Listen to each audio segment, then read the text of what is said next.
l'an passé, on avait fait le tour du zodiaque à raison de 2 signes par mois pour, bonjour Sébastien, Bonjour. pour un peu découvrir nos personnalités à travers nos signes astrologiques.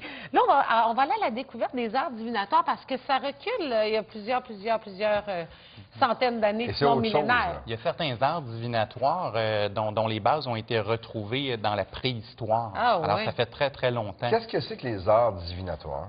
Ce sont des techniques que différentes cultures à différentes époques ont inventées pour connaître l'avenir. OK. Pour être en mesure de lire l'avenir. Parce qu'on y croyait vraiment beaucoup, on misait beaucoup là-dessus pour prendre des décisions après. Absolument, absolument. Si on retourne, par exemple, en Grèce antique, il était tout à fait normal d'aller voir quelqu'un qui allait faire de la divination avant de prendre une décision pour un mariage ou pour quoi que ce soit d'important dans la vie. C'était le message des dieux. Ouais. Ah oui, les politiciens qui allaient les voir aussi. Oui, les politiciens. Ils devraient peut-être le faire encore. Encore une Ça fois. irait peut-être mieux. Ça irait mieux. Oui, je pense que oui. On va en découvrir 3 aujourd'hui, à commencer par les dés. Oui, les dés. Les dés, c'est peut-être un des plus vieux. Ça, c'en est un qu'on a retrouvé des traces dans la préhistoire. Mais le dé, comme on le connaît aujourd'hui, nous viendrait des Indes. OK. Et ce sont les Romains qui ont popularisé l'idée de lire l'avenir dans les dés. Alors, c'est assez particulier parce qu'il y avait des prêtres romains qui sacrifiaient un animal à un dieu et qui sculptaient les dés dans les os de l'animal. Et après, quand on lançait les dés, c'était réputé comme étant la traduction du message Parce des qu'on dieux. avait offert donc cet animal-là au Dieu, on avait une meilleure lecture de ce qui allait se présenter. Il devenait comme sacré, si on veut, le dé dans ça. Alors aujourd'hui, écoutez, on peut l'essayer. Je vais vous montrer comment ça fonctionne. L'idée, la technique romaine, c'est de lancer 3 dés en posant une question. Et ce sont les dés qui vont répondre à la question. Donc, je ne sais pas, José ou Benoît, si c'est un de vous deux a une question. Je ne le dis pas, par exemple. Idéalement, ça serait peut-être plus facile si on Ben là, avait le j'en prenais une facile. Ça va être le fun OK, j'en prenais une facile qui ne sera pas trop dérangeante. Oui. Est-ce que je vais faire beaucoup d'argent en 2016? Bon. Tout le monde veut ça. Alors, on lance les dés. Et là, ce qu'on fait, c'est que il y a un dé qu'on place à gauche qui représente le passé. Il y a un dé qu'on place au centre, le deuxième qui est le présent. Et le troisième dé à notre droite qui devient le futur. Et c'est ça qu'on interprète. Vois-tu, le chiffre 5 dans le passé indique que tu as pris une direction intéressante dans le passé pour faire plus d'argent. OK. Le chiffre 1 est un point de départ. Alors, cette année, il y a quelque chose qui démarre sur le plan financier. Et le chiffre 4, c'est très bon parce que c'est un chiffre de stabilité matérielle, de réussite matérielle. Alors, on peut dire que ce qui a été débuté dans le passé et qui se lance cette année va donner des résultats concrets. OK. Bon, c'est bon, Et ça. Par Et là, curiosité, c'est quoi l'autre question, mettons? Ah non, c'est juste elle qui m'était Il y avait juste elle. Mais Et on peut pour dire... connaître l'identification de chaque chiffre, là, Oui. pour savoir ce que ça veut dire. Alors, moi, je l'ai mis sur mon site Web. Il y a un document sur mon site Web, sébastien-michel.com, et il y a les définitions pour les 3 dés du passé, du présent et du futur, fait que les gens peuvent l'essayer à la maison. Est-ce que c'est les dés de couleur qu'on doit utiliser à chaque fois? Non, on pourrait les lancer un après Je peux l'autre. poser une petite question? Il y aura un autre, on va faire tester Benoît. OK. Moi, je veux faire des coquillages, OK, moi. vas-y. Ça m'intéresse, Alors, les coquillages, c'est hyper intéressant. Ces petits coquillages-là, je ne sais pas si on les voit à la caméra, ça s'appelle des kauris. C'était une monnaie en Chine avant Jésus-Christ.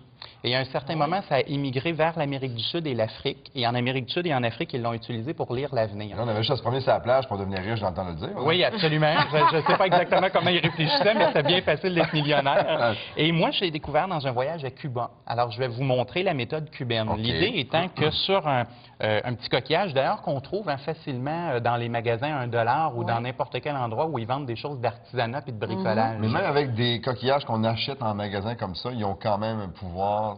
Il semblerait. OK. Je ne vais pas te donner de garantie, mais OK. il semblerait. L'idée étant que le côté ouvert veut dire oui, alors que le côté fermé veut dire non. OK. Alors, il faut poser une question qui se répond par oui ou non.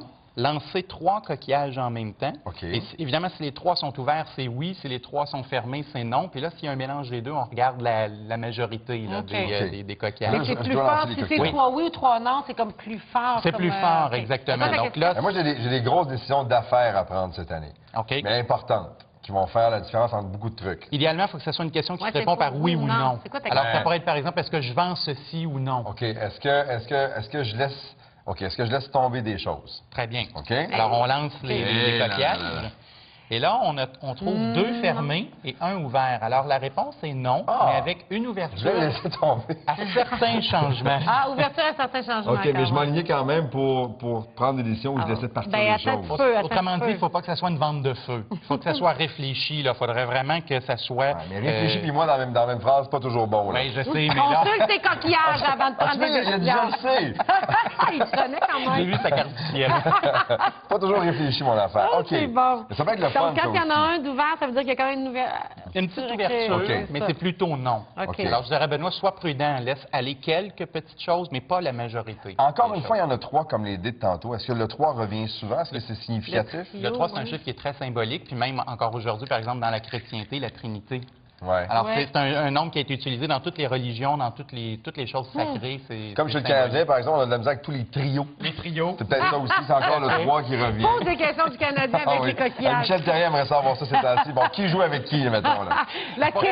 Ça me fait plaisir. La chiromancie, rendu là, peut-être qu'il aurait peut-être besoin de ton aide, on ne sait jamais. On sait jamais. La chiromancie, c'est lire dans la cire de bougie? Oui, lire dans la cire de bougie, c'est les Turcs qui ont inventé ça au 16e siècle. Lire dans la cire de bougie. En fait, il faut allumer une chandelle, poser une question et laisser tomber la cire qui fond dans de l'eau froide. Alors, la cire va figer et elle va faire des formes. C'est la forme qui répond à la question. T'as pas tourné une vidéo, toi, pour faire ça, justement? J'ai vu que sur Facebook, quand c'est des photos que tu as J'ai fait quelques photos pour montrer. On les a ici pour donner des exemples. Comme par exemple, il y a quelqu'un qui a posé une question à savoir ça va être quoi l'événement le plus intéressant que je vais vivre cette année? Puis il a sorti cette petite chose-là ici qui me faisait penser à une montagne dans les films de Far West. Mais oui, c'est vrai. Alors j'ai dit peut-être tu vas aller en voyage. Et ça a bien fait rire le consultant parce que le consultant, non seulement s'en va en voyage, mais il s'en va dans l'Ouest américain pendant 2 semaines où il va voir exactement ces montagnes-là. Donc, quand tu fais fondre la cire, tu peux poser une question ouverte. Donc. Oui, tout à fait.